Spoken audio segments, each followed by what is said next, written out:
যাতে মিশে যায় এবং সেইখানেই তার মাজার হয়।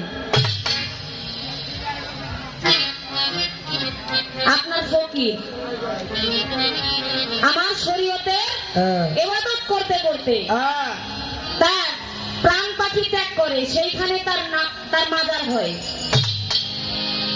আপনি বলবেন, যদি আপনার ওই ফকিরের নাম জানা থাকে একটু বলবেন, আমরা তারা একটু শুনবো। আরো অনেক কথা বলে গেছেন, আগে আমার পাড়া থেকে একটি গান আমি করি, তারপর আমার কাছে খুব চমৎকার একটা প্রশ্ন রেখে গেছেন, জবাব দেওয়ার চেষ্টা আমি অবশ্যই করবো। আচ্ছা আচ্ছা, ঠিক আছে ঠিক আছে।